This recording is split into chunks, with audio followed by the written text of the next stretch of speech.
अस्सलाम वालेकुम स्टूडेंट्स। मेरा नाम डॉक्टर सदफ़ है। I am from federal Urdu university Gulshan campus. और आज जो मैं आप लोगों को लेक्चर दे रही हूँ, ये फर्स्ट लेक्चर है इलेक्ट्रोमैग्नेटिज़्म का या इलेक्ट्रिसिटी एंड मैग्नेटिज़्म का। और ये बीएससी थर्ड सेमेस्टर के लिए कोर्स डिज़ाइन किया गया है।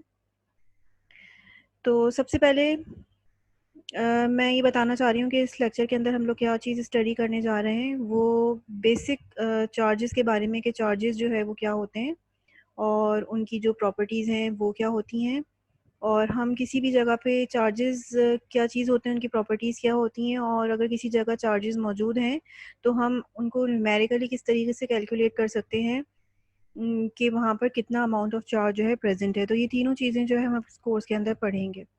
ये जो हमारा बेसिक लेक्चर है, इसमें कुछ पॉइंट्स मैंने फोकस किए हैं। नंबर वन, सबसे पहले हम बेसिक से स्टार्ट करेंगे। वो देखेंगे कि हमारे पास कौन कौन सी फोर्सेस जो हैं वो नेचर में मौजूद हैं। सेकंड पॉइंट हम ये देखेंगे कि ये हमारे पास आखिर चार्जेस जो हैं वो कहाँ से आए हैं।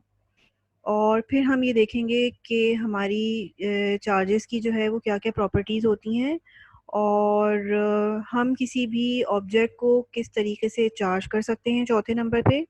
और पांचवा पॉइंट जो मैं डिस्कस करूँगी वो ये कि चार्जेस जो हैं वो किस किस तरीके से हमारे पास मौजूद होते हैं और हम उसको किस तरीके से कैलकुलेट कर सकते हैं हम। तो सबसे पहला पॉइंट जो है वो मैं डिस्कस कर रही हूँ, बेसिक पॉइंट कि हमारे पास नेचर में कौन कौन सी फोर्सेस मौजूद हैं। Let's go. 4 बेसिक फोर्सेस होती हैं हमारी नेचर में। From your previous knowledge you all know it very well. सबसे पहली यहाँ पर जो मैंने फोर्स मेंशन की है वो है ग्रेविटेशनल फोर्स। ठीक है। ग्रेविटेशनल फोर्स जो है वो किस वजह से प्रेजेंट होती है हमारे पास, अगर हमारे पास किसी भी दो ऑब्जेक्ट्स के दरमियान मासेस हों, यानी किसी भी ऑब्जेक्ट का अगर मास है और दूसरे ऑब्जेक्ट का भी मास है, तो वो आपस में एक दूसरे के ऊपर फोर्स लगाने की सलाहियत रखते हैं, उसको हम ग्रेविटेशनल फोर्स कहते हैं। अच्छा, इसी तरीके से दूसरी फोर्स हमारे पास होती है वीक न्यूक्लियर फोर्स। ठीक है। और ये भी न्यूक्लियस के अंदर अगर हम चले जाएं तो फिर हमें वो फोर्स क्लियर होती है। न्यूक्लियस का जो डायमेंशन होता है, एटम के अंदर जो मौजूद न्यूक्लियस का डायमेंशन होता है वो तकरीबन फेंटोमीटर्स ऑर्डर का होता है, 10⁻⁻15 मीटर्स। तो वो बहुत ही छोटा होता है न्यूक्लियस का साइज। तो उसके अंदर, उस रीजियन के अंदर अगर हम काम कर रहे हैं तो ये फोर्स जो है वो इफेक्टिव है। प्रोटॉन्स या न्यूट्रॉन्स के दरमियान अगर हम फोर्स मालूम करना चाहते हैं तो स्ट्रॉन्ग न्यूक्लियर फोर्स भी न्यूक्लियस के अंदर ही इफेक्टिव होती है।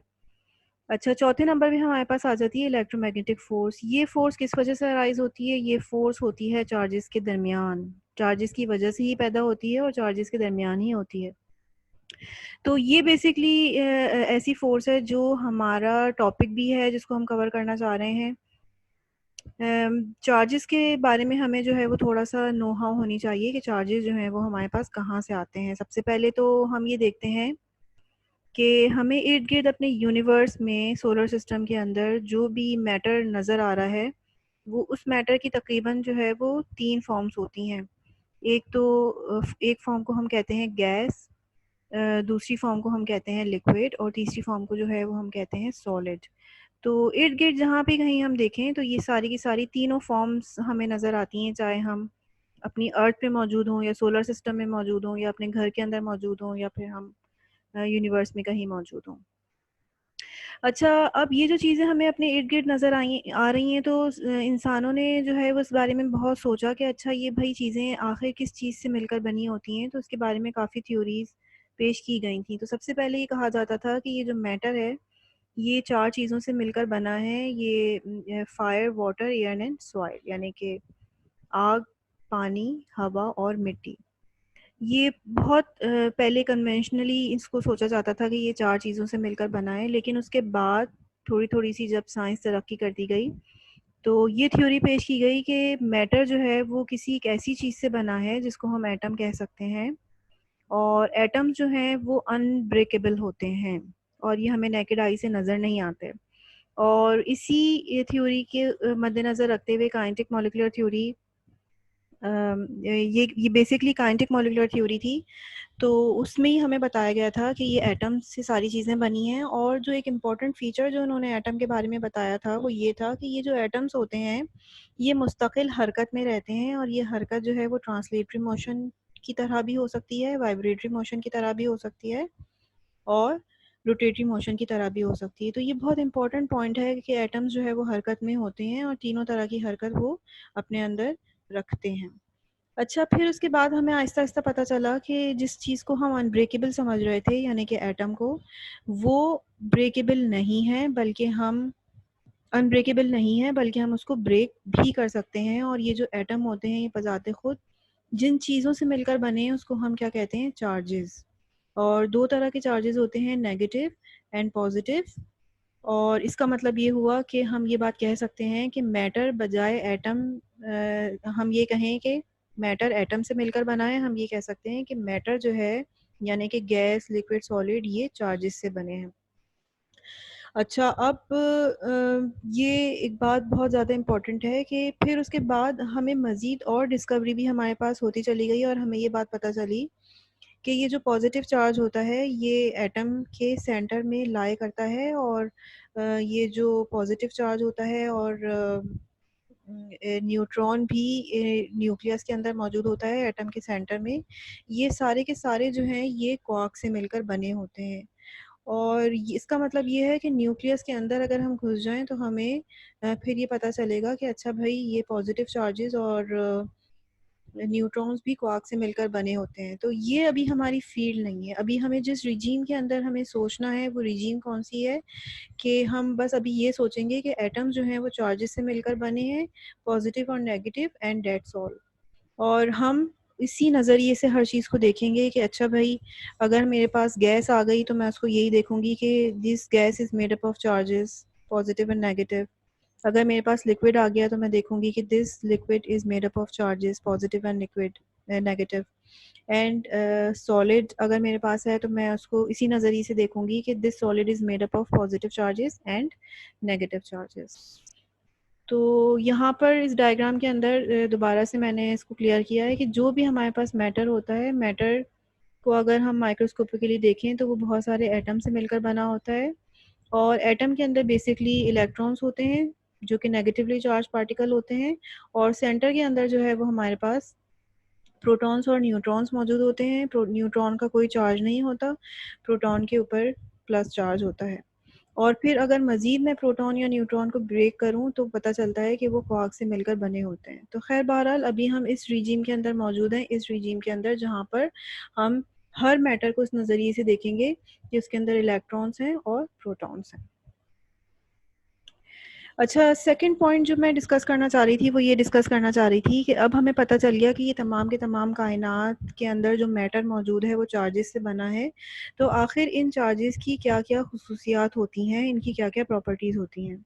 थोड़ी सी हम अर्लियर क्लासेस के अंदर भी पढ़ चुके हैं तो हमें मालूम भी है, और हम इसको देख भी लेते हैं दोबारा से। तो ये हमें बात मालूम है कि चार्जेस जो हैं वो 2 तरह के होते हैं। Charges are of 2 types, positive जिसको हम प्रोटॉन कहते हैं, और एक नेगेटिव चार्ज होता है जिसको हम इलेक्ट्रॉन कहते हैं। अच्छा, उसके अलावा हमें ये बात भी पहले से मालूम है कि ये एक सलाहियत है चार्जेस की कि अगर हमारे पास कहीं सेम चार्जेस मौजूद होंगे, पॉजिटिव पॉजिटिव, और आपस में हम उन दोनों को करीब लेकर आएँ तो वो आपस में एक दूसरे को रिपेल करेंगे। और अगर 2 अपोजिट चार्जेस होंगे, जैसे एक पॉजिटिव चार्ज और एक नेगेटिव चार्ज, तो अगर वो एक दूसरे के करीब मौजूद हैं तो वो एक दूसरे के ऊपर फोर्स लगाएंगे, और वो एक दूसरे के ऊपर कैसी फोर्स लगाएंगे? अट्रैक्टिव फोर्स, एक दूसरे को और मजीद करीब करेंगे एक दूसरे से। तो ये चार्जेस जो हैं वो आपस में एक दूसरे से इंटरैक्ट करते हैं, एक दूसरे के ऊपर फोर्स लगाते हैं, ये इनकी खुसूसियत है, एक प्रॉपर्टी है। अच्छा, उसके अलावा जो हमें एक और प्रॉपर्टी पता होनी चाहिए चार्जेस की, वो ये कि चार्जेस जो हैं वो क्वांटाइज्ड होते हैं।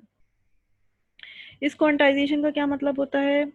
इस क्वांटाइजेशन का मतलब ये होता है कि अगर मैं ये मालूम करने की कोशिश करूं कि अगर मैं किसी चार्ज को, किसी जगह बहुत सारे चार्जेस मौजूद हैं, तो मैं उसको ब्रेक करती चली जाऊं, करती चली जाऊं, करती चली जाऊं, तो सबसे छोटा जो चार्ज मेरे पास मौजूद होगा, जो मेरे पास सबसे छोटा चार्ज आ जाएगा, वो कितना चार्ज होगा। तो सबसे छोटा वाला जो चार्ज होता है मेरे पास, उसको हम कहते हैं कि वो चार्ज है 1.6 इंटू 10⁻⁻⁻ -19 कूलम का चार्ज, और ये जो है ये इलेक्ट्रॉन का चार्ज होता है। ठीक है, इस इलेक्ट्रॉन को मैं मज़ीद ब्रेक नहीं कर सकती हूँ। तो किसी जगह का अगर कम से कम मिनिमम चार्ज मौजूद है तो 1 इलेक्ट्रॉन मौजूद होगा वहाँ पर, या फिर वहाँ पर 2 इलेक्ट्रॉन्स जो हैं वो मौजूद होंगे, या फिर 3 electrons, 4 electrons and so on.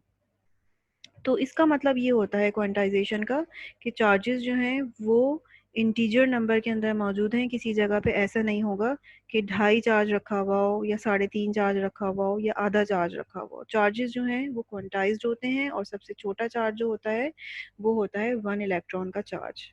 उसके अलावा एक और बहुत इंपॉर्टेंट प्रॉपर्टी है चार्जेस की, वो ये कि चार्जेस जो हैं वो कंजर्व्ड होते हैं। कंजर्व का मतलब ये है कि अगर मेरे पास कहीं कोई रिएक्शन हो रहा है, फॉर एग्जांपल फ्यूजन रिएक्शन हो रहा है, तो इनिशियली मेरे पास दो जो एटम्स थे जो कि आपस में फ्यूज़ हो रहे थे, और फ्यूज़ होने के नतीजे में एक मेरे पास कोई फाइनल प्रोडक्ट मिला। तो इनिशियल नंबर ऑफ़ चार्जेस बराबर होंगे हमेशा फाइनल नंबर ऑफ़ चार्जेस के। ऐसा नहीं होगा कि वहाँ पे कोई नया चार्ज क्रिएट हो जाए, या वहाँ पे कोई नया कोई चार्ज जो है वो डिस्ट्रॉय हो जाए और फाइनली हमें कम चार्ज मिले। तो इनिशियल चार्जेस बराबर होंगे फाइनल चार्जेस के, या हम दूसरे अल्फाज में कह सकते हैं कि ना तो हम चार्जेस को क्रिएट कर सकते हैं, ना ही हम चार्जेस को डिस्ट्रॉय कर सकते हैं। हाँ, इसकी एग्जांपल देखते हैं।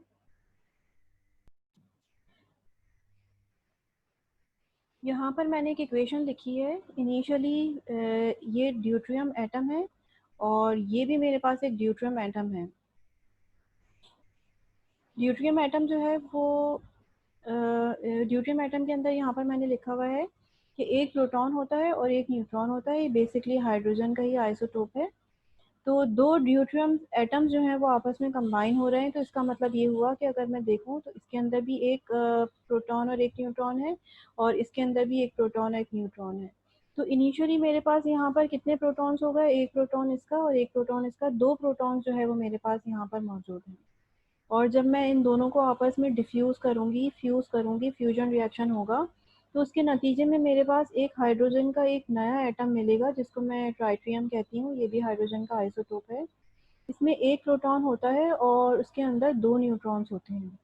यहाँ पर हमें इसके अंदर नज़र भी आ रहा है कि इसके अंदर टोटली जो इसका मास नंबर है वो 3 है। इसका मतलब ये है कि इसमें एक प्रोटॉन है और दो न्यूट्रॉन।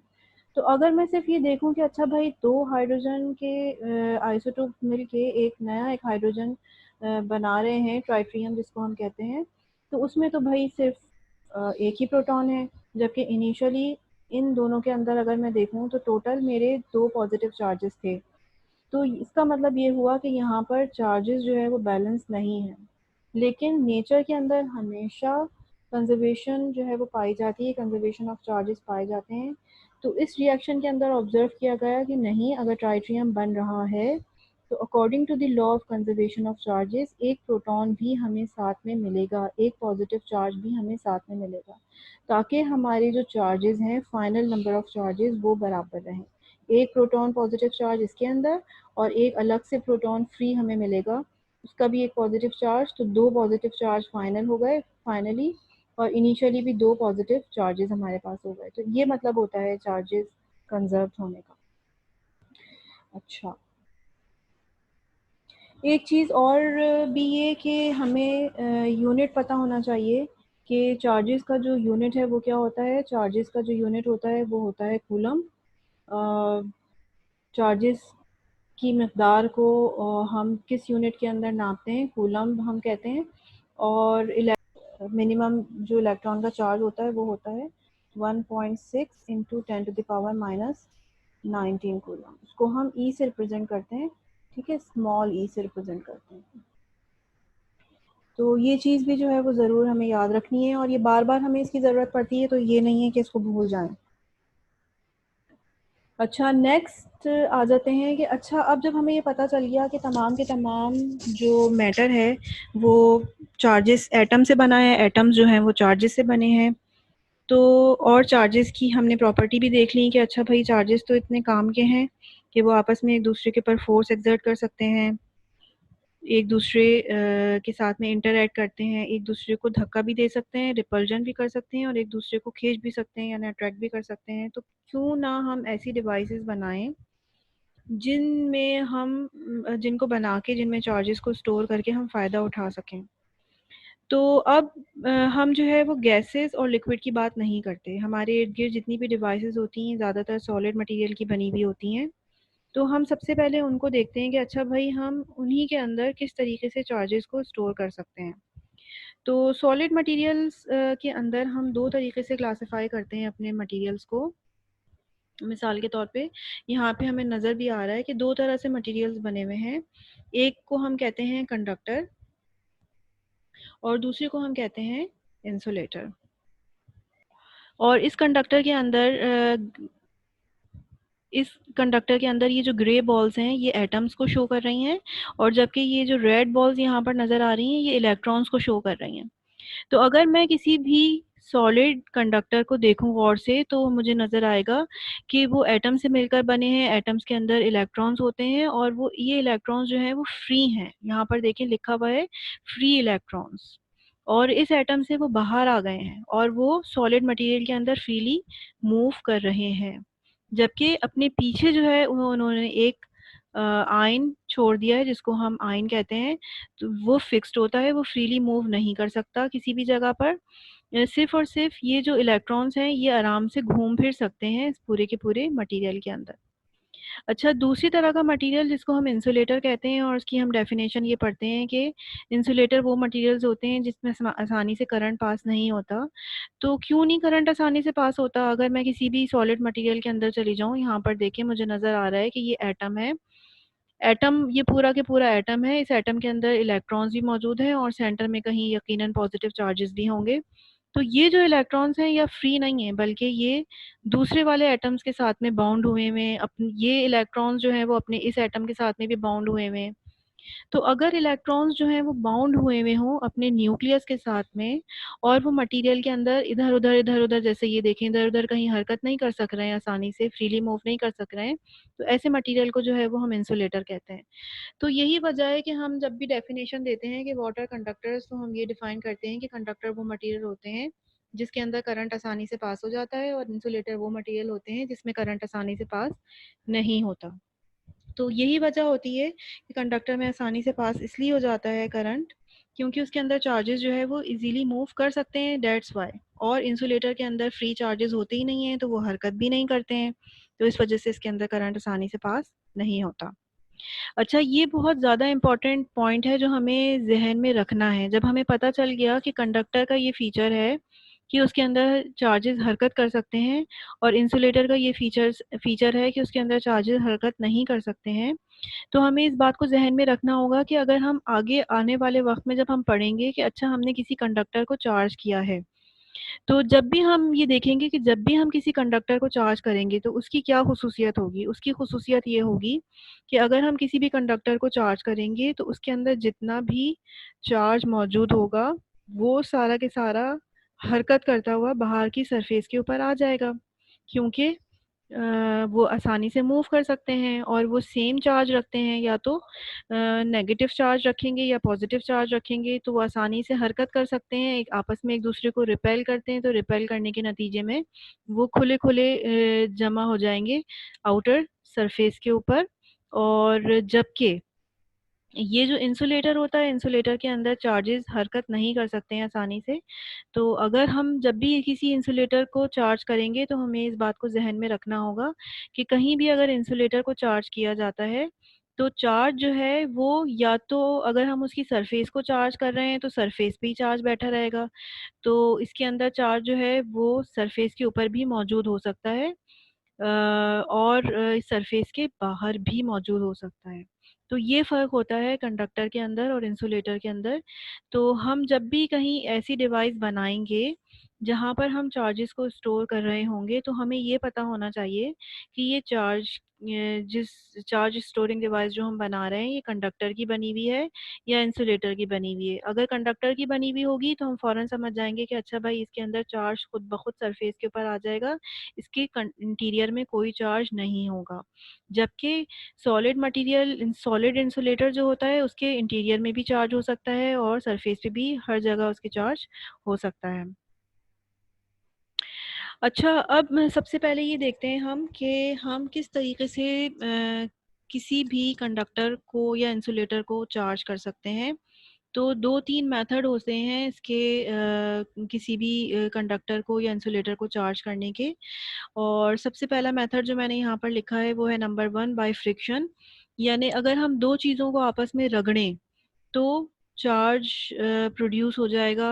अगर हम 2 चीज़ों को आपस में टच करें तो चार्ज स्टोर हो जाएगा। और एक थर्ड मेथड होता है जिसको हम इंडक्शन और पोलराइजेशन कहते हैं। ठीक है, इसको हम थोड़ा-सा पहले समझ लेते हैं कि ये तीनों मेथड क्या हैं। सबसे पहले तो ये कि फ्रिक्शन का मतलब होता है, लफ्ज़ी तर्जुमा होता है रगड़ना। यानी कि अगर हम 2 डिफरेंट तरह के मटेरियल्स को, फॉर एग्ज़ाम्पल ग्लास ले लिया मैंने, शीशा, और ग्लास की कोई रॉड ले ली और मैंने फर ले लिया या ब्लैंकेट का कोई टुकड़ा ले लिया। अगर मैं दोनों को आपस में रगड़ूँगी तो फिर क्या होगा, क्योंकि दोनों ऑब्जेक्ट्स के अंदर चार्जेस मौजूद हैं, तो चार्ज जो है वो ट्रांसफ़र होंगे एक दूसरे के अंदर रगड़ने की वजह से।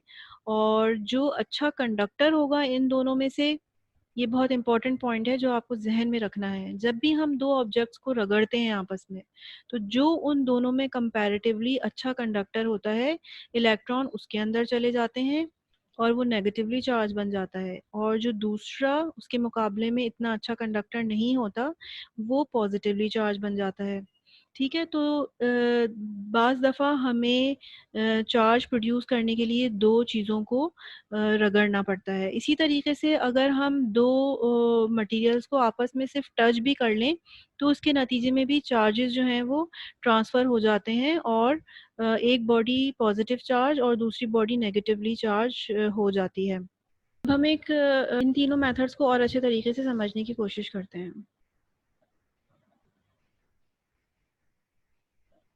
सबसे पहला जो मेथड मैंने आप लोगों को बताया था वो यही कि 2 जो चार्जेस होते हैं, 2 ऑब्जेक्ट्स जो होते हैं, जब उसको हम रब करें, तो रब करने के नतीजे में एक ऑब्जेक्ट जो है वो पॉज़िटिवली चार्ज और एक नेगेटिवली चार्ज बन जाता है। तो और वो दोनों फिर आपस में एक-दूसरे को, चूँकि अपोज़िट होते हैं, तो वो एक-दूसरे को अट्रैक्ट करती हैं। यहाँ पर यही दिखाया हुआ है कि ये बैलून जो है और ये कैट का जो फर है, इनको आपस में रगड़ा गया है और किस तरीके से रगड़ने के नतीजे में बैलून जो है वो पॉज़िटिवली चार्ज हो गया है और फर जो है नेगेटिवली चार्ज हो गया है, और वो दोनों आपस में एक-दूसरे के साथ में चूँकि अट्रैक्शन रखते हैं, तो ये दोनों आपस में एक-दूसरे के साथ में स्टक हो गए हैं, चिपक गए हैं। अच्छा, इसी तरीके से ये हमारा कॉमन डे ऑब्जर्वेशन है। यहाँ पर अगर देखें गौर से, तो ये कारपेट के ऊपर जो बंदे का फुट है वहाँ पर वो रगड़ रहा है, उसको फ्रिक्शन फ्रिक्शन क्रिएट हो रही है, जिसके नतीजे में कुछ चार्जेस जो हैं वो ट्रांसफ़र हो रहे हैं और उसके पैर के अंदर जो है वो चार्जेस जो है वो ट्रांसफ़र होकर आ गए हैं। तो अच्छा, अब चूँकि ह्यूमन बॉडी कंडक्टर होती है और कंडक्टर के अंदर मैंने आपको बताया कि इज़िली चार्जेस फ्लो कर सकते हैं, तो वो चार्जेस ये नहीं है कि वो सिर्फ़ और सिर्फ़ फुट के ऊपर मौजूद हैं, वो पूरे के पूरे उसकी बॉडी के अंदर आ गए हैं। तो ये कारपेट का जो पोर्शन जहाँ पर वो ये लग रही थी, फ्रिक्शन हो रही थी, वहाँ पर भी चार्ज क्रिएट हो गया और कुछ चार्ज जो है वो हमारी इस बॉडी के अंदर भी क्रिएट हो गया। क्रिएट का लफ्ज़ ठीक नहीं है, बल्कि ये कहना चाहिए कि ट्रांसफ़र हो गया। पहले दोनों ऑब्जेक्ट्स न्यूट्रल थे, तो दोनों के अंदर ये, चूँकि हमारी ह्यूमन बॉडी गुड कंडक्टर है, तो इसमें नेगेटिवली चार्ज आ जाएगा और ये जो कारपेट है, ये इंसुलेटर है, इसमें पॉज़िटिवली चार्ज आ जाएगा। एक्सेस चार्ज जो है वो कारपेट में से निकल के हमारी लेग या फुट के अंदर होता हुआ आगे की तरफ मूव करता रहेगा। अच्छा, और फिर क्या होता है, हमारी बॉडी चार्ज होती है जैसे ही हम कोई मेटल की चीज़ को टच करते हैं, तो मेटल की चीज़ को टच करने से वो चार्ज ट्रांसफ़र हो जाता है किसी भी मेटल बॉडी में। यानी कि जो चार्ज पहले हमारे पास मौजूद था, कारपेट में वो एक्सेस चार्ज हमारी बॉडी के अंदर आया और फिर हमारी बॉडी में से निकल के मेटल की डोर नॉब के ऊपर चला गया। इस प्रोसेस को हम डिस्चार्ज भी कहते हैं कि पहले कोई ऑब्जेक्ट जो चार्ज था उसने जब अपना तमाम के तमाम चार्ज लूज कर दिया तो वो अब डिस्चार्ज हो गया, यानी अब उसमें कोई भी चार्ज मौजूद नहीं है। अच्छा, अब उसके बाद सेकंड मेथड होता है फ्रिक्शन के बाद, जिसको हम कहते हैं कि टच करने के नतीजे में चार्ज जो है वो ट्रांसफ़र हो जाता है एक ऑब्जेक्ट से दूसरे ऑब्जेक्ट में। अब मिसाल के तौर पे यहाँ पर ये दिखाया हुआ है कि एक प्लास्टिक की रॉड है, नेगेटिवली चार्ज है, और वो एक मेटल जो कि इनिशियली न्यूट्रल था उसको उसके करीब जो है वो लेकर आए और उसको उन्होंने क्या कर दिया, टच कर दिया। टच करने के नतीजे में क्या हुआ कि ये जो negative charge initially plastic rod के ऊपर मौजूद था, आप यहाँ पर देख सकते हैं कितने सारे दो लाइंस के अंदर नेगेटिव चार्जेस शो कर रहे थे। अब वो कुछ चार्ज जो है वो कहाँ चला गया, मेटल के अंदर चला गया, और अब जो है इसमें भी नेगेटिवली चार्ज, ये भी नेगेटिवली चार्ज हो गए, ये भी नेगेटिवली चार्ज हो गए, और ये जो मेटल है इसके अंदर इलेक्ट्रॉन्स फ्रीली मूव कर सकते हैं, चार्जेस इसीलिए फ्रीली मूव करते हैं। तो ये आपस में चूंकि एक दूसरे को रिपेल कर रहे होंगे, तो अब आप देखें कि उसके बाद क्या होगा कि ये रीडिस्ट्रीब्यूट कर देंगे मेटल की सरफेस के ऊपर। ये जो चार्जेस हैं ये सरफेस के ऊपर आ जाएंगे। मेटल के अंदर हमेशा चार्जेस जो है वो सरफेस के ऊपर आ जाते हैं, खुद ब खुद अपने आप को वो सेटल करते हैं सरफेस के ऊपर।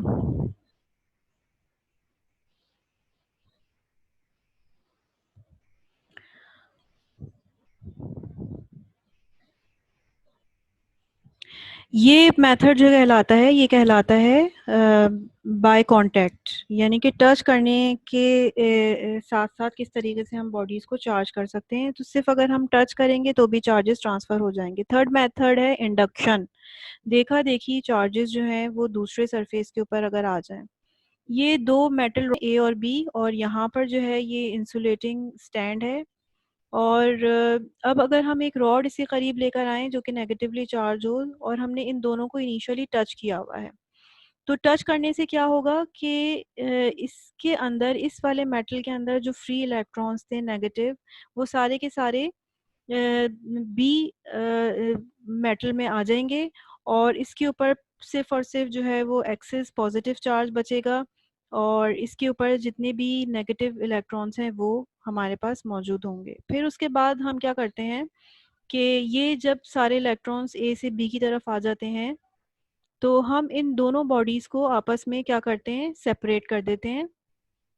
अलग अलग कर दिया हमने, देखे इन दोनों को, और उसके बाद हमने चार्ज रॉड हटा ली। तो अब दोबारा से क्या हुआ, जब चार्ज रॉड हटा ली तो ये जो चार्जेस हैं ये अपने आप को रीडिस्ट्रीब्यूट करेंगे, सरफेस के ऊपर आ जाएंगे। ठीक है, ये सरफेस के ऊपर आ गए, देखें ए की सरफेस के ऊपर, और इसी तरीके से बी सरफेस के ऊपर भी इस चार्जेस ने अपने आप को डिस्ट्रीब्यूट कर दिया। तो अगर हमें जो है वो फ्रिक्शन के ज़रिए या बाय कांटेक्ट यानी टचिंग के ज़रिए अगर हम चार्जिंग नहीं करना चाहते, तो हम इस तरीके से भी चार्ज कर सकते हैं कि हम एक इनिशियली चार्ज ऑब्जेक्ट लेकर आएँ, और दूसरी ऑब्जेक्ट को जो है वो हम उसके करीब लेकर आएँ और हम उसको चार्ज कर दें। अच्छा, होता ये है इसके अंदर कि अगर मेरे पास 2 ऑब्जेक्ट्स नहीं होंगे, फॉर एग्ज़ाम्पल मेरे पास ए ऑब्जेक्ट होगा, तो ए ऑब्जेक्ट के अंदर क्या होगा कि नेगेटिव चार्जेस जो है वो यहाँ इस जगह पर लाए करेंगे, और अगर मैं फिर चार्ज रॉड को वापस हटा दूँगी, तो फिर ये दोबारा से ऑब्जेक्ट जो है वो न्यूट्रल बन जाएगा। ए ऑब्जेक्ट जो है वो दोबारा से न्यूट्रल बन जाएगा, इसके ऊपर कोई नेट चार्ज नहीं आ सकेगा। तो इसीलिए मुझे जो है वो एक थर्ड ऑब्जेक्ट की भी ज़रूरत होती है, जिसको मैंने बी ऑब्जेक्ट कहा है, और वो जो थर्ड ऑब्जेक्ट है उसको मुझे ए के साथ में टच करके रखना पड़ेगा, ताकि मैं उसको टच करके रखूं, और जब एक ऑब्जेक्ट के ऊपर पॉजिटिव चार्ज और दूसरे ऑब्जेक्ट के ऊपर नेगेटिव चार्ज आ जाए, और जब मैं उनको आपस में सेपरेट करूं, तो सेपरेट करने के बाद जो है मैं चार्ज और रिमूव करूं अगर, तो फिर चार्जेस जो हैं अब मेरे पास मौजूद होंगे ए और बी में। ए न्यूट्रल नहीं होगा, बी न्यूट्रल नहीं होगा, अब ये चार्ज ही कहलाएगा।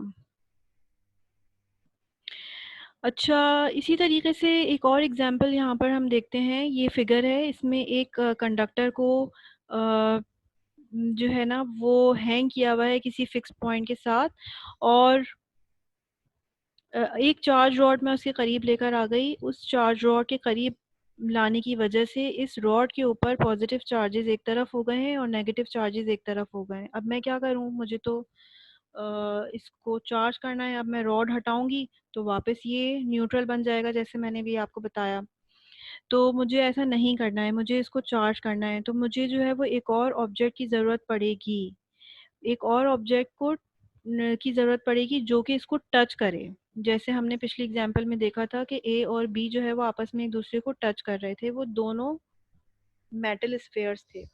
तो बी ऑब्जेक्ट ज़रूरी नहीं है कि वो भी कोई एक मेटल स्फेयर हो, वो आपका हाथ भी हो सकता है। मिसाल के तौर पे अब अगर मैं इसको चार्ज करना चाहती हूँ, तो अगर मैं यहाँ पर एक फिंगर से इसको टच करूँ तो सारे के सारे नेगेटिव चार्जेस जो हैं वो फ्लो करके ज़मीन की तरफ चले जाएंगे, और यहाँ पर सिर्फ और सिर्फ पॉजिटिव चार्ज मेरे पास बच जाएगा। और ये जो मेरा हाथ है, अब ये बी बॉडी कहलाएगा। और उसके बाद मुझे क्या करना पड़ेगा, जिस तरह से मैंने पहले ए और बी बॉडी को सेपरेट किया था और बाद में चार्ज रॉड हटा दी थी, यहाँ पर भी मैं यही करूँगी कि ए और बी बॉडी को, ये वाली हमारी बॉडी ए और ये बी बॉडी, इन दोनों को आपस में अब मैं दूर दूर कर दूंगी। अपनी फिंगर यहाँ से मैं हटा दूंगी, और उसके बाद जब मैं ये चार्ज रॉड भी रिमूव कर दूंगी तो ये मेरा जो ऑब्जेक्ट है ये चार्ज हो जाएगा। ठीक है, पॉजिटिवली चार्ज। तो इसी तरीके से मैं नेगेटिवली चार्ज भी कर सकती हूँ। अगर मैं यहाँ पर पॉजिटिव रॉड लेकर आऊँ तो यहाँ पर नेगेटिव चार्ज स्टोर हो जाएगा। तो अच्छा, अब उसके अलावा एक चीज़ और ज़हन में रखें कि ये जो ऑब्जेक्ट बी है, जैसे कि मेरा हाथ है, यहाँ पर अगर मैं हाथ के बजाय मैं एक वायर, जिसको मैं ग्राउंड कहती हूँ, वायर जो है वो ज़मीन से लगा दूँ। ज़मीन के अंदर बहुत सारे चार्जेस, ज़मीन एक कंडक्टर कहलाती है, बहुत बड़ा कंडक्टर, क्योंकि उसका size compare to our devices बहुत ही ज़्यादा लार्ज होता है, तो उसके अंदर प्लेंटी ऑफ इलेक्ट्रॉन्स मौजूद होते हैं। तो अगर मैं कोई एक वायर ज़मीन से अटैच कर दूं बजाय हाथ के, तो वो वायर के थ्रू ज़मीन के अंदर चले जाएंगे, और स्टिल ये जो हमारी बॉडी है, ये जो स्फेरिकल बॉडी है, ये पॉजिटिवली चार्ज हो जाएगी।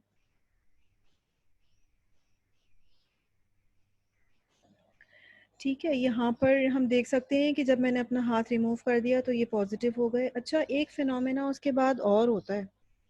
जब हम किसी भी दो ऑब्जेक्ट को चार्ज कर देते हैं तो जाहिर है इंडक्शन के मेथड के ज़रिए तो अपोजिट चार्ज इंड्यूस होता है। इनिशियली जो भी बॉडी का चार्ज होगा नेगेटिव, तो दूसरी बॉडी के अंदर पॉजिटिव चार्ज इंड्यूस होगा। अब क्या करेंगे, ये दोनों ऑब्जेक्ट्स आपस में एक दूसरे को अट्रैक्ट करते हैं, और चूंकि हमने इसको माउंट किया हुआ है एक पॉइंट से, तो ये फ्रीली मूव भी कर सकता है, ये फिक्स नहीं है। जैसे कि हमने पिछली एग्जांपल्स में पढ़ा था कि मेटल स्फेयर जो है वो एक इंसुलेटेड स्टैंड के ऊपर फिक्स है, तो वो हरकत नहीं करेगा।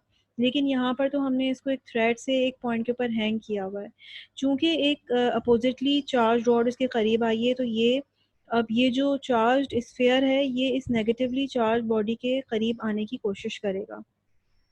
अच्छा, अब सबसे पहले क्या हुई, अट्रैक्शन। अट्रैक्शन होने के बाद जब ये दोनों आपस में एक दूसरे को टच कर देंगे, तो टच करने के नतीजे में ये जो है वो अपने चार्जेस ट्रांसफ़र करेगा। नेगेटिवली चार्ज रॉड अपने थोड़े से चार्जेस जो है वो ट्रांसफ़र कर देगी पॉजिटिवली चार्ज रॉड के अंदर। फॉर एग्जांपल यहाँ पर 4 चार्जेस मौजूद हैं, तो 4 नेगेटिवली चार्जेस जब इधर आएंगे तो ये पूरी ऑब्जेक्ट जो है वो दोबारा से न्यूट्रल बन जाएगा। और हो सकता है कि एक दो इलेक्ट्रॉन्स और मज़ीद इसके अंदर से यहाँ पर आ जाएं, तो फिर यहाँ पर नेगेटिवली चार्ज स्फीयर बन जाएगा ये। उसके बाद जब ये भी नेगेटिव हो गया और ये भी नेगेटिव हो गया, तो वो आपस में एक दूसरे के साथ में रिपल्जन जो है वो शुरू कर देंगे।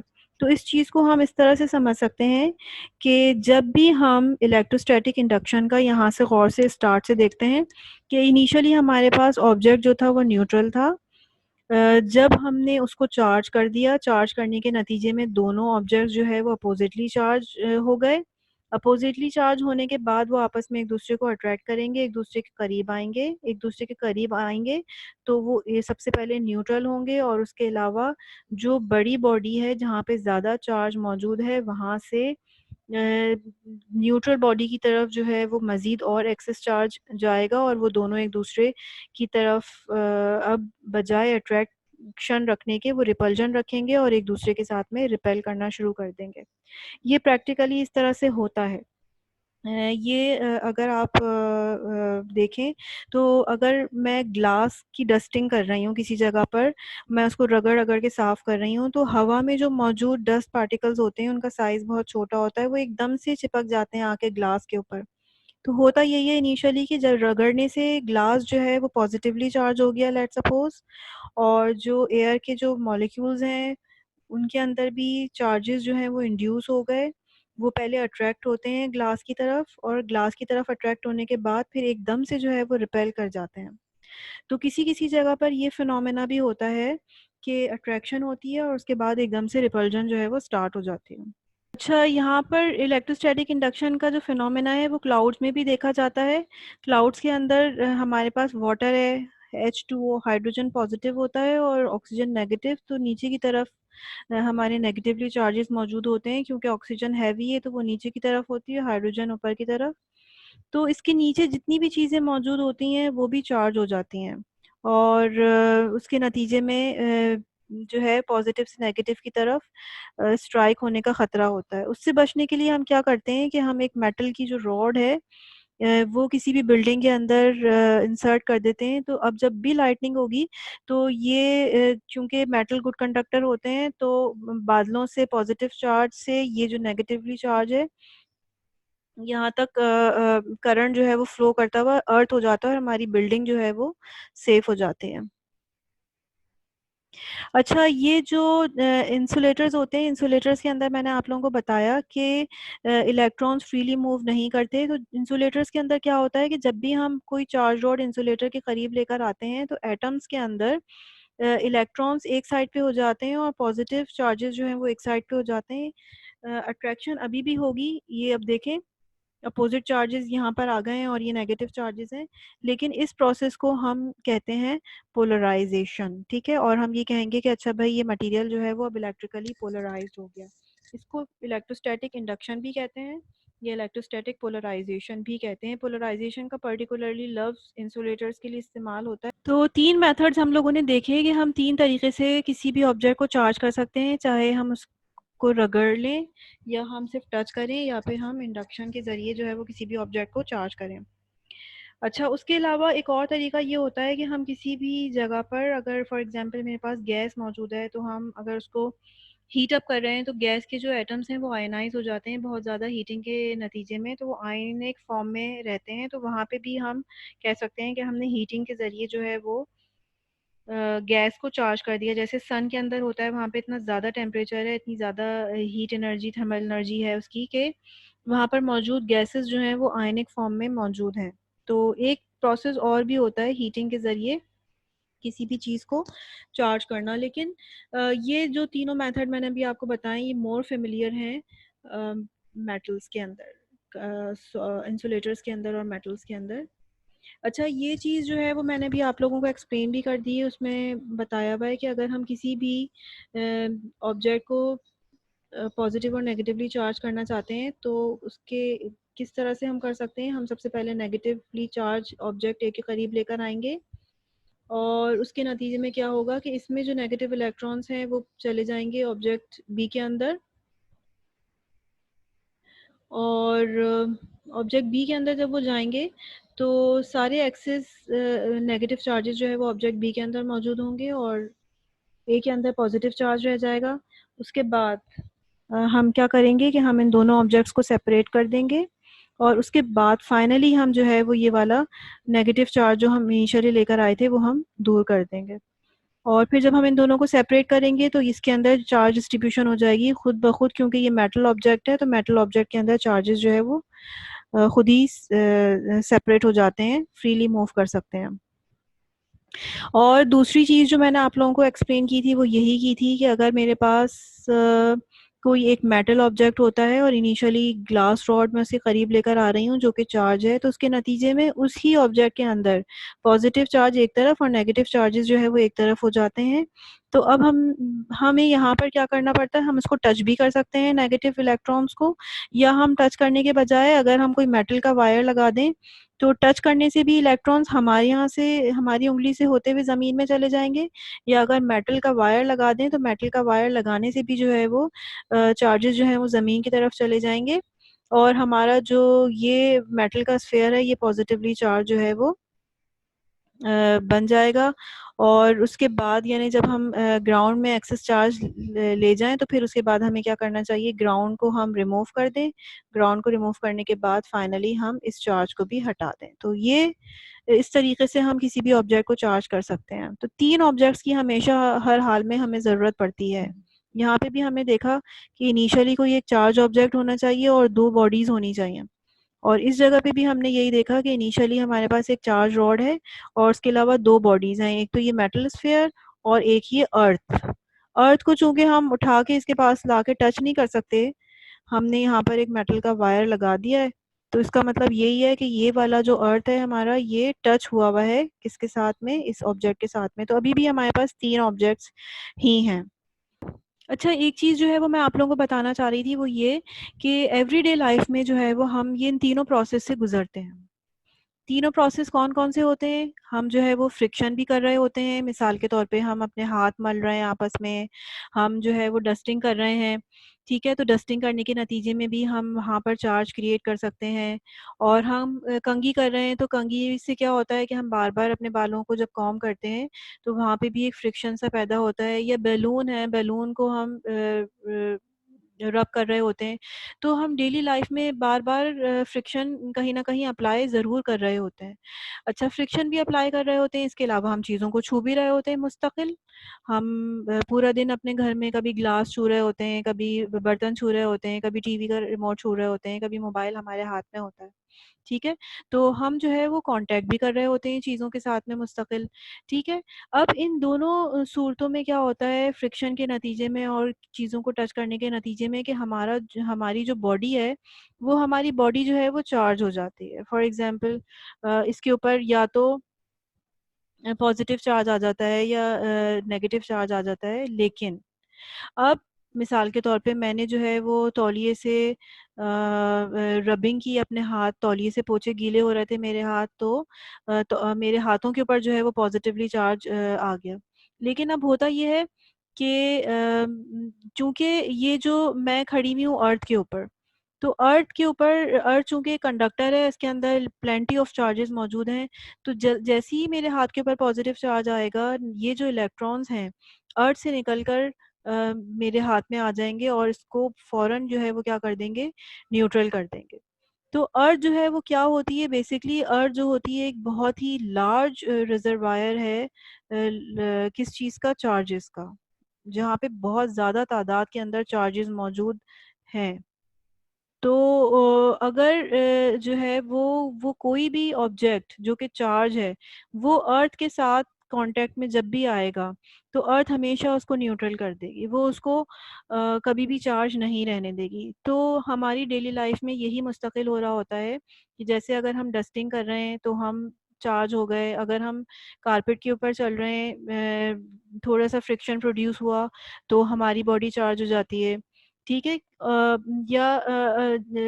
तो ये अर्थ क्या काम कर रही होती है? अर्थ मुस्तकिल हमें डिस्चार्ज करने का काम कर रही होती है, वो हमें न्यूट्रल बनाने का काम करती है, हमारे अंदर से चार्जेस को ख़त्म करती रहती है। या फॉर एग्ज़ाम्पल हमने जो है वो अभी अपने हाथ हमने इंसुलेटर पहना हुआ है, इंसुलेटर के शूज़ हमने पहने हुए हैं। जैसे मिसाल के तौर पे मैं अभी किसी भी वजह से पॉजिटिवली चार्ज कोई भी ऑब्जेक्ट, कोई भी बंदा है वो पॉजिटिवली चार्ज हो गया और उसने इंसुलेटिंग शूज़ पहने हुए हैं, तो अगर वो पॉजिटिवली चार्ज हो गया है तो अब उसका चार्ज कैसे न्यूट्रल होगा? वो हो सकता है कि किसी भी मेटल बॉडी को, स्पून को वो टच कर दे, तो स्पून को टच करने के नतीजे में क्या होगा, स्पून जो कि मेटल का बना हुआ होता है, तो ये जो एक्सिस इलेक्ट्रॉन्स हैं वो यहाँ पर आ जाएंगे और उसको न्यूट्रल कर देंगे। तो ज़रूरी नहीं है कि अर्थ सिर्फ हमें न्यूट्रल कर रही हो, बल्कि इर्द गिर्द जो हम चीज़ों को छूते हैं उससे भी हम मुस्तकिल जो है वो चार्ज और अनचार्ज होते रहते हैं। तो ये प्रोसेस हमारी डेली लाइफ के अंदर मुस्तकिल होता रहता है। जब गर्मियाँ होती हैं तो उस वक़्त ज़रा ह्यूमिडिटी ज़्यादा होती है, वाटर जो है वो गुड कंडक्टर होता है, एयर के अंदर जितना भी वाटर है वो भी हमें डिस्चार्ज करता रहता है, तो हम ये इलेक्ट्रोस्टैटिक फिनोमेना जो है वो इतने ऑब्जर्व नहीं कर पाते। लेकिन सर्दियों के दिनों में जब हमारी ह्यूमिडिटी कम होती है तो उस वक्त इलेक्ट्रोस्टैटिक फिनोमेना जो है वो ज़्यादा ऑब्जर्व होते हैं। और हमें पता चलता है कि अच्छा भाई हम दो कपड़ों को अगर रगड़ फ्रिक्शन अप्लाई कर रहे हैं दो कपड़ों के ऊपर, फर के ऊपर या ग्लास के ऊपर या किसी भी दो चीज़ों के ऊपर, तो स्पार्क सा प्रोड्यूस हो रहा है। वो स्पार्क का मतलब ये होता है कि चार्जेस ट्रांसफ़र हो रहे हैं एक जगह से दूसरी जगह पर। हम एक कारपेट के ऊपर मूव करते हैं, कारपेट के ऊपर मूव करने से सर्दियों के दिनों में हम स्पेशली हम जो है वो चार्ज हो जाते हैं, और जब हम डोर नॉब को टच करते हैं तो डोर नॉब में एकदम से चार्जेस जो है वो मूव करते हैं और हमें स्पार्क सा या झटका सा महसूस होता है। तो ये सर्दियों के दिनों में ये फिनोमेना जो है वो ज़्यादा हम ऑब्ज़र्व कर सकते हैं, और ये हमारी डेली लाइफ में मुस्तकिल हो रहा होता है कि चार्जेस जो हैं वो ट्रांसफ़र होते हैं एक ऑब्जेक्ट से दूसरे ऑब्जेक्ट में। एक चीज़ मैं आप लोगों को और यहाँ पर बताना चाह रही थी, वो शुरू में मैंने आप लोगों को बताया था, वो ये कि ये हमारी जो यूनिवर्स है ये पूरी की पूरी यूनिवर्स मैटर से बनी है, गैसेस, लिक्विड, सॉलिड। और ये जो है ना एटम्स से बने हैं, ज़ाहिर है ये मैटर पूरा एटम से बना हुआ है। तो एटम्स के बारे में ये कहा जाता था कि एटम्स जो है वो मुस्तकिल हरकत में रहते हैं। ये मूव करते रहते हैं। किसी सॉलिड के अंदर भी ये हरकत करते रहते हैं, लिक्विड में भी ये हरकत करते रहते हैं, और ये गैसेस में भी हरकत करते रहते हैं। अच्छा, अब चूंकि ये हरकत में रहते हैं तो उसकी वजह से क्या होता है कि ये जिस ऑब्जेक्ट का हिस्सा होते हैं, जिस मैटर का हिस्सा होते हैं, ये उसको छोड़ देते हैं। मिसाल के तौर पे कोई एटम है, वो मेरे अंदर मौजूद है, मैं जो है वो मैटर, मैं भी ज़ाहिर है एक मैटर हूँ। तो मेरे अंदर जो एटम मौजूद है वो क्या होगा, वो मुझे छोड़ देगा क्योंकि वो मुस्तकिल हरकत में रहता है। और 1 साल के अंदर अंदर मेरे अंदर जितने भी एटम्स मौजूद होते हैं, तकरीबन 94 से 96% मेरी पूरी बॉडी के एटम्स रिप्लेस हो जाते हैं नए एटम्स के साथ। आपकी जो बॉडी है ये continuously per year 96% of atoms नए एटम्स अपने अंदर लगा लेती है, और 96% जो आपके एटम लगे हुए होते हैं वो छूट जाते हैं। तो बिल्कुल इसी तरीके से एटम क्या चीज़ होती है, एटम के अंदर चार्जेस होते हैं। तो चार्जेस के अंदर भी हम यही बात कह सकते हैं कि चार्जेस भी जो है वो कंटिन्यूसली हरकत कर रहे हैं, और ये मुस्तकिल ट्रांसफ़र हो रहे होते हैं एक ऑब्जेक्ट से दूसरे ऑब्जेक्ट के अंदर। अभी जो चार्जेस एक कारपेट का हिस्सा थे, रगड़ की वजह से वो चार्जेस आपके अंदर आ गए, और अभी वो इलेक्ट्रॉन्स आपका हिस्सा बन गए। वो इलेक्ट्रॉन्स जो अभी आपका हिस्सा थे, जब आपने एक स्पून को छुआ या एक मेटल रॉड को छुआ, वो इलेक्ट्रॉन्स जो हैं वो उस स्पून के अंदर आ गए या उस मेटल नॉब के अंदर आ गए। अब कोई दूसरा बंदा जब उस मेटल नॉब को छुएगा तो वो इलेक्ट्रॉन्स उस दूसरे बंदे के अंदर ट्रांसफ़र हो जाएंगे। अच्छा, या अगर मैंने चमचे को छुआ था तो चमचे के अंदर चले गए थे, स्पून के अंदर चले गए थे इलेक्ट्रॉन्स। और अब अगर मैं उससे खाना पका रही हूँ तो वो इलेक्ट्रॉन्स ट्रांसफ़र होके किसी दूसरे ऑब्जेक्ट के अंदर जा सकते हैं। तो इसी तरीके से जो है हम ये बात जो हम एटम के लिए करते थे कि एटम्स मुस्तकिल हरकत में रहते हैं और वो एक ऑब्जेक्ट से दूसरे ऑब्जेक्ट के अंदर भी उनके ट्रांसफ़र का अमल जारी रहता है। तो बिल्कुल इसी तरीके से इलेक्ट्रॉन जो होते हैं वो किसी भी एक बॉडी का हिस्सा नहीं रहते। बॉडीज़ जो हैं वो आपस में कंटिन्यूअसली फ्रिक्शन की वजह से, कांटेक्ट की वजह से अपने चार्जेस एक दूसरे के अंदर ट्रांसफ़र करती हैं।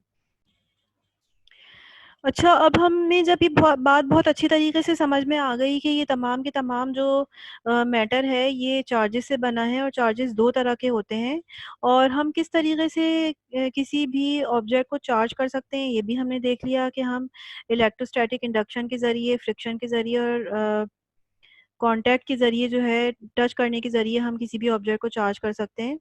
तो अब हम इस तरफ आते हैं कि अच्छा भाई हमने किसी भी ऑब्जेक्ट को चार्ज कर दिया, तो अब हम ये कैसे पता करेंगे कि इस चार्ज बॉडी के ऊपर कितना अमाउंट ऑफ चार्ज जो है वो मौजूद है, ठीक है? और हम उसको कैलकुलेट करने का तरीका जो है वो सीखना चाहते हैं। तो हम इस तरफ आते हैं नए टॉपिक की तरफ, जिसमें हम ये देख रहे हैं कि किसी भी चार्ज ऑब्जेक्ट के अंदर चार्जेस जो है वो किस तरीके से मौजूद होते हैं। उसको हम कहते हैं चार्ज डिस्ट्रीब्यूशन, ठीक है? चार्ज डिस्ट्रीब्यूशन कहलाता है क्या कि चार्जेस जो हैं वो किसी भी चार्ज ऑब्जेक्ट में किस तरह मौजूद हैं। अच्छा, सबसे पहला तो ये होता है कि पॉइंट चार्ज क्या होता है। किसी भी जगह पर अगर चार्जेस जो हैं वो एक जगह मौजूद हैं, इस तरह से कि वो बिल्कुल एक पॉइंट की तरह बिहेव कर रहे हो, इस तरह से रखे हुए हों। ये तो मैंने बड़ा करके बनाया है, लेकिन एक पॉइंट की तरह रखे हुए हों, तो उसको हम क्या कह सकते हैं, पॉइंट चार्ज। अगर सिंपल कहीं एक इलेक्ट्रॉन है, सिंपल कहीं एक प्रोटॉन मौजूद है, तो हम उसको कह सकते हैं कि these freely charges behave like point charges. और इसकी प्रॉपर डेफिनेशन यहाँ पर लिखी हुई भी है कि एक ऐसा चार्ज जो कि जगह घेर तो रहा है, लेकिन इतनी कम जगह घेर रहा है, इतनी कम जगह घेर रहा है, बहुत बड़े रीजन में। ये जैसे बहुत बड़ा रीजन मौजूद है मेरे पास, अगर मैं कहूँ कि वो बहुत कम जगह घेर रहा है, वो इस जगह मौजूद है, तो मैं इसको कह सकती हूँ कि ये जो है वो एक पॉइंट चार्ज है। ठीक है। और दी चार्जेस ऑफ इलेक्ट्रॉन्स और protons are often assume to be point charges. ये मैंने आपको बता दिया कि इलेक्ट्रॉन अगर कहीं मौजूद है, प्रोटॉन, तो इनको भी हम पॉइंट चार्जेस कह सकते हैं। उसके अलावा प्रैक्टिकल पर्पसेस में जो स्फीयर है, स्फीयर चार्ज भी जो है वो एक पॉइंट चार्ज कहलाता है। क्यों पॉइंट चार्ज कहलाता है? क्योंकि हम आगे चल के पढ़ेंगे कि जो एक पॉइंट चार्ज होता है, उसकी जो इलेक्ट्रिक लाइंस ऑफ फोर्सेस होती हैं वो आउटवर्ड डायरेक्शन के अंदर रेडियली आउटवर्ड होती हैं, यानी 1/r² करके उसकी इलेक्ट्रिक लाइंस ऑफ फोर्सेस जो हैं वो बिहेव करती हैं। बिल्कुल इसी तरीके से अगर मेरे पास कहीं स्फीयर होगा, तो स्फीयर जो है उसकी जो इलेक्ट्रिक लाइंस ऑफ फोर्सेस होंगी वो भी रेडियली आउटवर्ड होंगी, और उसका बिहेवियर भी जो है वो 1/r² की तरह होगा। ठीक है, तो हम ये कह सकते हैं कि स्फीयर जो है is just behaves like a point charge. तो हम स्फीयर्स को भी पॉइंट चार्ज की तरह ट्रीट करते हैं, और इलेक्ट्रॉन्स और प्रोटॉन्स को भी हम पॉइंट चार्ज की तरह ट्रीट करते हैं। ठीक है, तो किसी भी जगह पर अगर हम कोई भी मटेरियल को अगर हम चार्ज कर दें, तो वहाँ पर पॉइंट चार्जेस भी मौजूद होते हैं। ठीक है, चार्जेस जो है पॉइंट्स की सूरत में भी मौजूद हो सकते हैं। हो सकता है कि मेरे पास मटेरियल जो है वो एक रॉड की तरह रखा हुआ हो, जैसे कि मैंने यहाँ पर दिखाया हुआ है। और अगर चार्जेस जो हैं वो रॉड के ऊपर डिस्ट्रीब्यूट हुए हुए हैं, जैसे कि यहाँ पर, तो मैं ये बात कह सकती हूँ कि ये जो है चार्जेस इस रॉड पे एक लाइन के ऊपर डिस्ट्रीब्यूट हुए हुए हैं, तो ये मेरी डिस्ट्रीब्यूशन कहलाएगी लाइन चार्ज डिस्ट्रीब्यूशन। बाज़ दफ़ा मेरे पास चार्जेस जो हैं वो किसी प्लेन में या किसी सरफेस के ऊपर रखे हुए होते हैं। ये सरफेस स्क्वायर भी हो सकता है, सर्कल भी हो सकता है, किसी भी शेप का हो सकता है, बस 2 डायमेंशनल होना चाहिए। तो अगर किसी सरफेस के ऊपर रखे हुए होंगे, तो मैं उसको कहूँगी कि चार्जेस मेरे सरफेस के ऊपर डिस्ट्रीब्यूट हुए हुए हैं। ठीक है, और अगर मेरे पास चार्जेस जो हैं वो किसी 3 डायमेंशनल ऑब्जेक्ट के ऊपर डिस्ट्रीब्यूट हुए हुए हैं, तो अब मैं कहूँगी कि चार्जेस जो हैं वो पूरे के पूरे वॉल्यूम में डिस्ट्रीब्यूट हुए हुए हैं, सरफेस पे भी नहीं है, लाइन में भी नहीं है, बल्कि पूरे के पूरे वॉल्यूम में डिस्ट्रीब्यूट हुए हुए हैं। तो जब भी मैं किसी ऑब्जेक्ट को चार्ज करती हूँ, तो चार्ज जो है वो 4 तरीके से मेरे पास मौजूद होता है। या तो वो पॉइंट की सूरत में मौजूद होगा, या फिर जो है वो लाइन की सूरत में मौजूद होगा, या फिर वो सरफेस के ऊपर मौजूद होगा चार्ज कहीं न कहीं, और या फिर कहीं न कहीं वो वॉल्यूम की सूरत में मौजूद होगा। तो ये चारों तरीके जो है वो मुझे देखने हैं कि इन चारों तरीके की डिस्ट्रीब्यूशन अगर मेरे पास है, तो मैं किस तरीके से जो है कैलकुलेट कर सकूँ अपने चार्जेस को। अच्छा, अब हम लोगों ने जो है वो ये देख ली है ये बात कि चार्जेस जो है वो हमारे पास हर तरफ मौजूद हैं, और हम किस तरीके से ऑब्जेक्ट को चार्ज कर सकते हैं। अब जब हमने ये बात भी सीख ली कि हम किस तरीके से ऑब्जेक्ट को चार्ज कर सकते हैं, फ्रिक्शन के और टचिंग मेथड के ज़रिए और इंडक्शन के ज़रिए, अब हम ये देखना चाहते हैं कि किसी जगह पर जब हमने किसी ऑब्जेक्ट को चार्ज कर दिया है, तो उसके अंदर जो है वो कितना चार्ज मौजूद है, उसको हम किस तरीके से कैलकुलेट करें न्यूमेरिकली। चार्जेस को अब हम कैलकुलेट करने का तरीका सीखना चाहते हैं। अच्छा, सबसे पहला केस देखते हैं, सबसे आसान केस।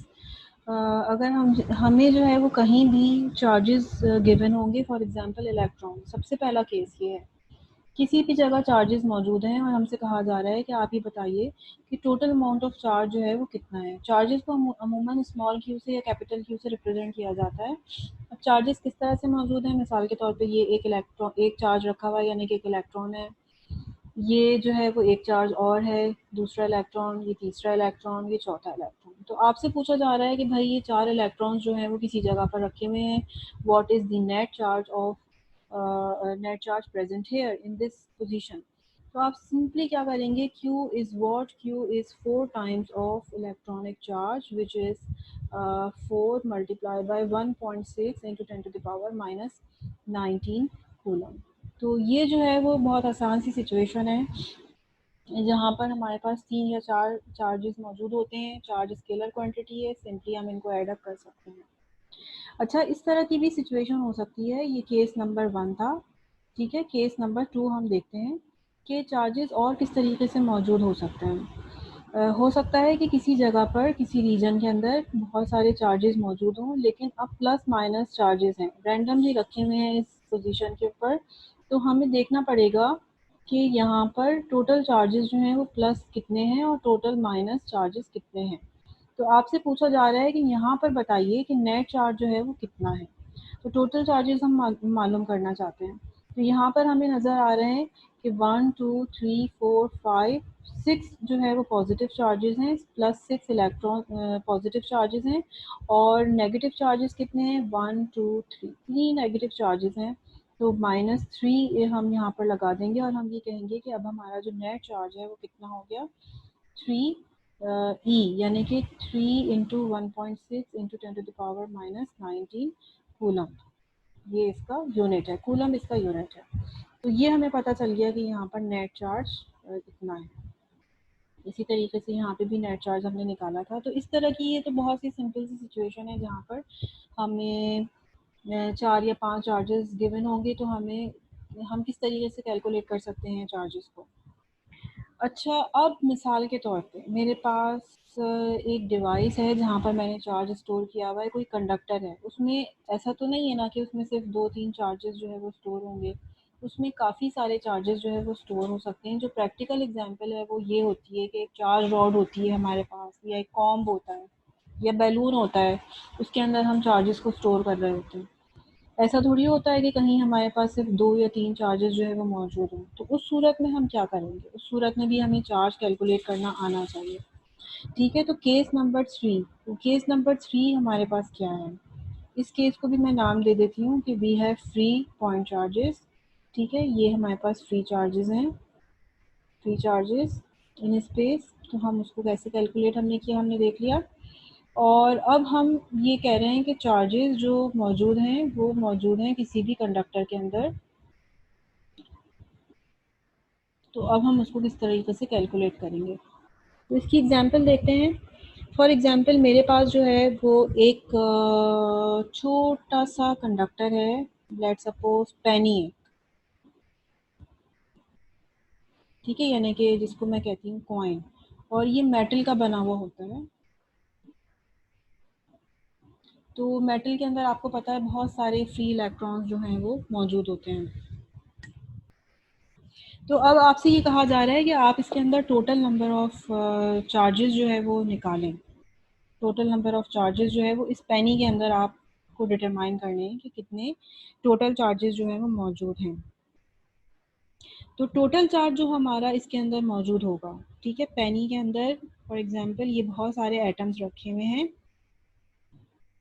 ठीक है, तो हर एटम के अंदर कितने इलेक्ट्रॉन्स हो सकते हैं, बहुत सारे, फॉर एग्जांपल 2 3 4 8 5, जो भी। तो एक एटम का जो एटॉमिक नंबर है वो क्या है, Z है। एटॉमिक नंबर हमें क्या बताता है कि एक एटम के अंदर कितने नंबर ऑफ इलेक्ट्रॉन्स जो है वो मौजूद हैं। तो अगर मेरे पास 1 2 3 4 5 एटम्स मौजूद हैं, तो अगर मैं 5 को Z से मल्टीप्लाई कर दूंगी तो मेरे पास टोटल नंबर ऑफ इलेक्ट्रॉन्स आ जाएंगे इस पूरे के पूरे मटेरियल के अंदर। ठीक है, तो इसको मैं कह सकती हूँ कि n is the number of atoms multiply by Z. Z is the number of electrons in an atom, and multiply by E. E is the charge of the electron. एक चार्ज जो है 1.6 into 10 to the power minus 19 होता है। This is the amount of charge present in a material. अब ये जो n है, ये क्या चीज़ है, नंबर ऑफ एटम्स है।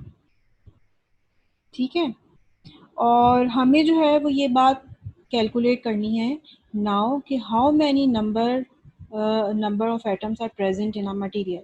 तो हम उसको कैसे कैलकुलेट करेंगे, ये मैंने आपको बताया कि ये क्या चीज़ है, नंबर ऑफ एटम्स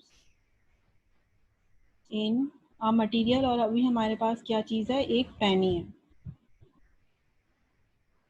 उसके अंदर ये नंबर ऑफ एटम्स हैं। तो अब ये जो पेनी होती है, ये पेनी होती है तकरीबन फॉर एग्जांपल 3 ग्राम्स तक की ये पेनी होती है। और ये अगर पेनी बनी हुई है मेड अप ऑफ कॉपर, तो कॉपर जो है उसका जो एटॉमिक मोलर मास होता है वो होता है 63.5 ग्राम, एक मोल का मास। तो मैं ये कह सकती हूँ कि 1 मोल ऑफ कॉपर, ठीक है, 1 मोल ऑफ कॉपर, उसके अंदर कितने नंबर ऑफ एटम्स मौजूद हो सकते हैं, 6.02 इंटू 10⁻23 एटम्स। ये एवोगाड्रो नंबर है, ये हमें पता है कि 1 मोल के अंदर जो है वो किसी भी सब्सटेंस के 1 मोल में इतने नंबर ऑफ एटम्स मौजूद होते हैं।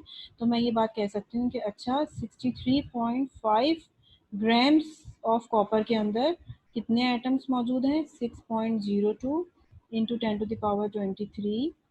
तो फिर मैं ये बात कह सकती हूँ कि अच्छा 1 ग्राम के अंदर कितने होंगे, मैं इसको डिवाइड कर दूंगी 6.02 इंटू 10⁻23 को डिवाइड कर दूंगी किसके साथ में, 63.5 के साथ में। और अब मैं कहूँगी कि अच्छा ये तो 1 ग्राम के अंदर मुझे नंबर ऑफ एटम्स पता चल गए, लेकिन मुझे 1 ग्राम के अंदर नहीं चाहिए। मेरी जो पेनी थी वो बेसिकली 3 ग्राम की थी, तो मुझे तो 3 ग्राम्स की चाहिए। तो मैं इसको अब क्या करूँगी, 3 से मल्टीप्लाई कर दूँगी। तो यहाँ पर मेरे पास नंबर ऑफ एटम्स आ जाएंगे और ये तकरीबन रफली आएंगे 2.95 इंटू 10⁻23। इसको कैलकुलेट करके आप लोग देख लीजिएगा। तो किसी भी जगह पर ऐसा नहीं होता, ये मैंने 3 केसेस डिस्कस किए हैं, किसी भी जगह पर ऐसा नहीं होता कि फ्री चार्जेस जो है वो मौजूद हों, बल्कि हमेशा चार्जेस जो होते हैं वो स्टोर होते हैं किसी भी कंडक्टर के ऊपर। एक छोटा सा कंडक्टर मैंने ले लिया, मेटल ले लिया, पेनी, और उस पेनी के अंदर मुझे अब total number of charge, total charge मुझे कैलकुलेट करना है, क्यों। तो मुझे ये देखना पड़ेगा कि अच्छा इस पेनी के अंदर कितने एटम्स मौजूद हैं, वो नंबर ऑफ एटम्स मुझे चाहिए होंगे, और हर एटम के अंदर कितने नंबर ऑफ इलेक्ट्रॉन्स मौजूद हैं, उसका एटॉमिक नंबर उस मटेरियल का मुझे पता होना चाहिए, और उसको फिर मैं ई से मल्टीप्लाई करूँगी। तो यहाँ पर अब मैंने एन किस तरीके से निकाला है, एन निकालने के लिए मुझे ये बात मालूम है कि वो जो भी मटेरियल है उसका मुझे मोलर मास मालूम होना चाहिए। जैसे कि अगर कॉपर का बनी हुई पेनी है तो उसका मोलर मास है 63.5 ग्राम्स। तो 1 मोल ऑफ कॉपर के अंदर 6.02 10⁻23 एटम्स होंगे, और 1 ग्राम के अंदर कितने हो जाएंगे, 3 ग्राम्स के अंदर कितने हो जाएंगे, ये मैंने कैलकुलेट कर लिया यहाँ से। ये तो मेरे पास सिर्फ नंबर ऑफ एटम्स आए, नंबर ऑफ एटम्स थोड़ी चाहिए मुझे, मुझे तो चार्ज चाहिए। तो मैं क्या करूँगी कि इस नंबर ऑफ एटम्स को 2.95 इंटू 10⁻23 को किस चीज़ से मल्टीप्लाई कर दूंगी, जेड से, एटॉमिक नंबर ऑफ कॉपर से। और कॉपर का जो एटॉमिक नंबर है वो होता है 29, 29 से मल्टीप्लाई कर दूंगी, और चार्ज, इलेक्ट्रॉन के चार्ज से, तो यहाँ पर 10⁻−19 आ जाएगा।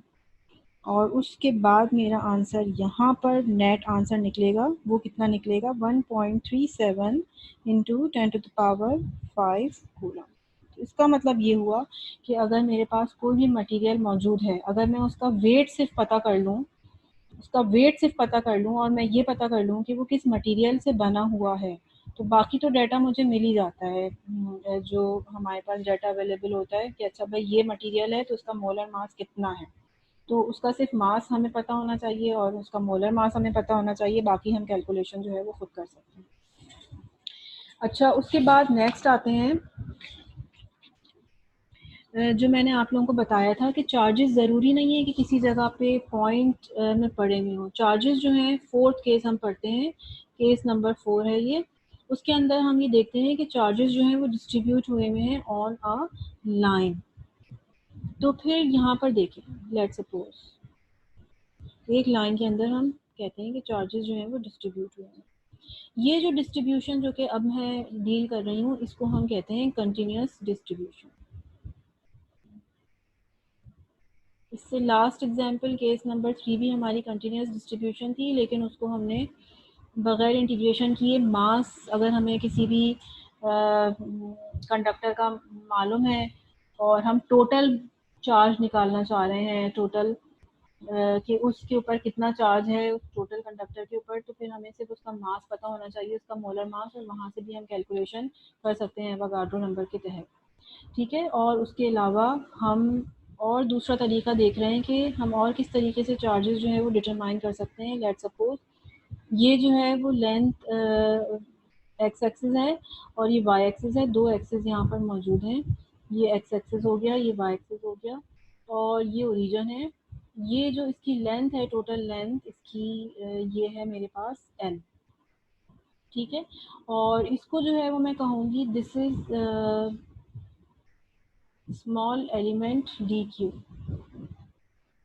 चार्जेस जो है वो अगर लाइन के अंदर डिस्ट्रीब्यूट हुए हुए हों यूनिफॉर्मली, तो हम उसको कहते हैं कि इनकी जो यूनिफॉर्म चार्ज डेंसिटी है वो होगी कितनी,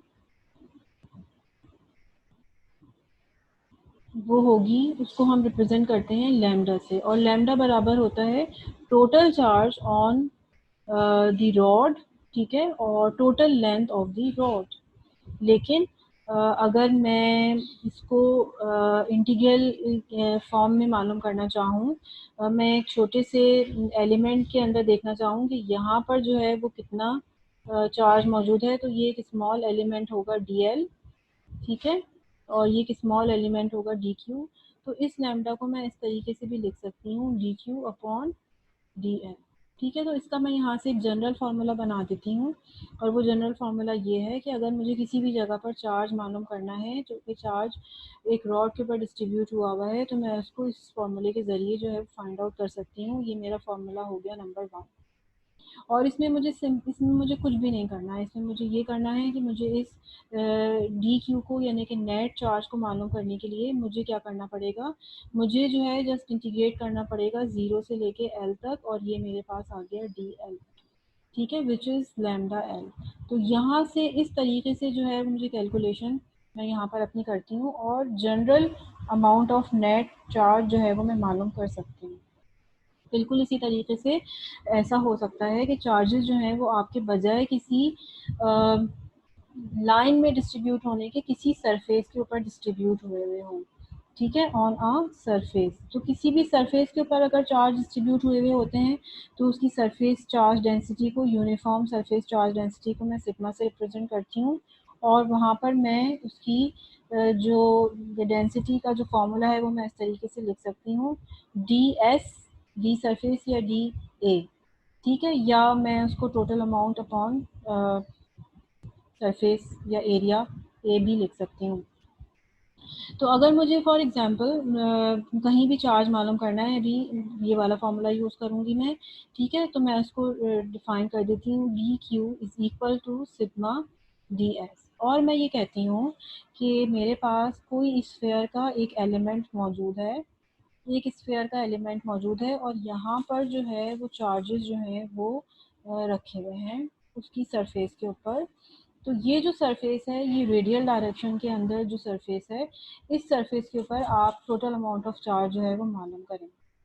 तो अब मुझे जो है वो ये बात पता होनी चाहिए कि ये जो रेडियल अमाउंट की डायरेक्शन में जो सरफेस एलिमेंट है स्फेरिकल पोलर कोऑर्डिनेट्स में, मैं इसको किस तरीके से लिखती हूँ, r square sine theta d phi. ठीक है, और जब और मुझे इसकी लिमिट भी पता होनी चाहिए कि अच्छा भाई ये जो थीटा है ये कहाँ से लेके कहाँ तक वेरी हो रहा है। अगर मैं इसके स्फेरिकल पोलर कोऑर्डिनेट्स बनाऊं अगर, तो मुझे पता है कि ये थीटा जो है वो यहाँ से लेके यहाँ, एक थीटा ये हो गया और एक थीटा ये हो गया। तो मुझे पता चल गया कि अच्छा भाई थीटा जो था वो, लेट सपोज पहले थीटा 1 था और अब दूसरा जो है थीटा 2 है। तो थीटा जो है थीटा 1 से लेके थीटा 2 तक वेरी हो रहा है। इसको मैं यहाँ पर लिख भी सकती हूँ कि यहाँ पर मैं इसकी लिमिट भी अप्लाई कर सकती हूँ। थीटा 1 से लेके थीटा 2, और D5 भी जो इसका प्रोजेक्शन एक्स और वाई एक्सिस के ऊपर जो भी बनेगा इसका प्रोजेक्शन, ठीक है, इसका प्रोजेक्शन, तो ये जो मेरा बनेगा वो होगा फाई 1, और ये मेरा जो बनेगा ये होगा मेरा फाई 2, ठीक है। तो अब यहाँ पर भी मैं इसकी लिमिट अप्लाई कर सकती हूँ। ये फाई 2 से लेके फाई 1 जो भी आपको गिवन होगी वहाँ, सॉरी, फाई 1 से लेके फाई 2 होगा, ठीक है। जो भी आपको लिमिट होगी, लेट सपोज आपसे कह दिया जाएगा अच्छा भाई 45 डिग्री से जो है 90 डिग्री तक जा रहा है फाई, थीटा जो है वो जो है वो 60 डिग्री से 90 डिग्री तक जा रहा है, तो आप वहाँ पर लिमिट अप्लाई करेंगे और उसके बाद इसकी कैलकुलेशन जो है वो कर लेंगे। अच्छा, ये साइन थीटा अंदर आएगा इस डी थीटा के, यहाँ पर मैंने बाहर इसको लिख दिया, इसको मैं करेक्ट कर देती हूँ।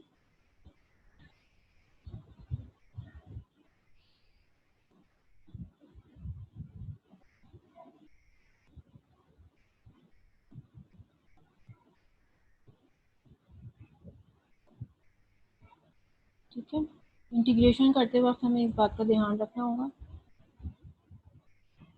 तो अब मैंने आप लोगों को ये चीज़ ही बता दी कि किस तरीके से हम चार्जेस को कैलकुलेट करते हैं। एक छठा केस और रह गया है जो कि और देख लेते हैं हम। उसके अंदर ये होगा कि चार्जेस जो है वो बजाय किसी सरफेस पे वो पूरे के पूरे वॉल्यूम के अंदर डिस्ट्रीब्यूट हुए हुए होंगे। तो अगर वॉल्यूम उसकी डेंसिटी को हम रो से रिप्रेजेंट करते हैं, वॉल्यूम चार्ज डेंसिटी हमारी होती है रो, और अगर यूनिफॉर्मली डिस्ट्रीब्यूट हुए हुए हैं तो रो जो है वो मेरे पास बराबर होगा किसके, total charge divided by total volume of any object, ठीक है। और उसको डिफरेंशियल फॉर्म में अगर मैं लिखूं तो मैं इस तरीके से भी लिख सकती हूँ d q upon d v. तो एक जनरल फार्मूला मेरे पास बन गया चार्ज डिटरमाइन करने का, कि अगर मुझे चार्ज डिटरमाइन करना है ओवर सम वॉल्यूम तो मुझे उस वॉल्यूम को डिफरेंशियल एलिमेंट में लिखना पड़ेगा। डिफरेंशियल एलिमेंट में लिखने के बाद उसकी जो है वो मैं लिमिट्स अप्लाई कर दूंगी और टोटल चार्ज जो है वो मेरे पास आ जाएगा।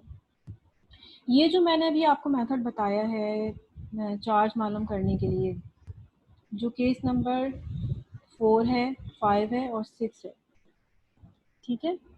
ये केस नंबर 4 जिसमें हमने ये वाला फार्मूला देखा था, और केस नंबर 5 ये वाला फार्मूला जिसमें हमने देखा है, और ये केस नंबर 6 ये बहुत ज़्यादा इम्पॉर्टेंट है, क्योंकि इसमें क्योंकि जब जैसे जैसे हम इलेक्ट्रिसिटी एंड मैग्नेटिज्म आगे पढ़ते चले जाएंगे हमें पता चलता जाएगा कि ये बहुत सारी चीज़ें, मिसाल के तौर पे पोटेंशियल एनर्जी है, ठीक है, पोटेंशियल एनर्जी है, ये इलेक्ट्रोस्टैटिक पोटेंशियल है जिसको हम V से रिप्रेजेंट करते हैं। पोटेंशियल एनर्जी का जो फॉर्मूला होता है वो K Q1 Q2 upon R square होता है, R होता है पॉइंट चार्ज के लिए। और इस तरह से पोटेंशियल का जो फॉर्मूला होता है वो K Q अपॉन R होता है किसी भी पॉइंट चार्ज के लिए। ये स्केलर क्वांटिटीज़ होती हैं, इसको देखेंगे हम आगे चल के। तो इसको कैलकुलेट करने के लिए हमें क्या चीज़ चाहिए होती है, हमें Q चाहिए होता है। हमें क्या चीज़ चाहिए, हमें क्यू चाहिए, यहाँ पे भी हमें क्यू चाहिए, यहाँ पे भी हमें क्यू चाहिए। या अगर हम इलेक्ट्रिक फील्ड इंटेंसिटी मालूम कर रहे हैं, ये तो बेसिकली पॉइंट चार्ज के लिए है फॉर्मूला।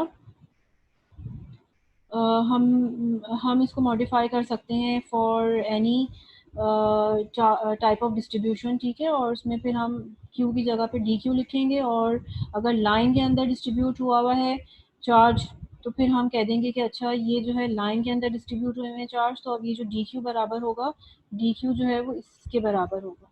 अगर हम ये समझते हैं कि चार्जेस हमारे किसी सरफेस पे डिस्ट्रीब्यूट हुए हुए हैं तो फिर हम इस जगह पर डी क्यू की जगह पर क्या लिखेंगे, ये लिखेंगे। पहले हमने ये लिखा था। अगर हम कहते हैं कि अच्छा भाई चार्जेस जो हैं वो डिस्ट्रीब्यूट हुए हैं ओवर वॉल्यूम, तो फिर हम अपने डी क्यू की जगह पर क्या लिखेंगे, ये वाला फॉर्मूला लिखेंगे। तो अगर कहीं भी हमें पोटेंशियल एनर्जी मालूम करनी है उसमें भी चार्जेस आते हैं, कहीं पोटेंशियल मालूम करना है उसमें भी चार्ज आ रहा होता है। इलेक्ट्रिक फील्ड अगर हमें मालूम करनी है तो उसमें भी जो है वो चार्ज आ रहा होता है। अगर हमें कहीं फोर्स मालूम करना है तो वहाँ पर भी क्या आ रहा होता है, चार्ज आ रहा होता है। तो ये जो चार्ज है इसको मालूम करने के लिए हमें ये सारे तरीके पता होने चाहिए कि किस तरह से हम इस टोटल चार्ज को कैलकुलेट करते हैं।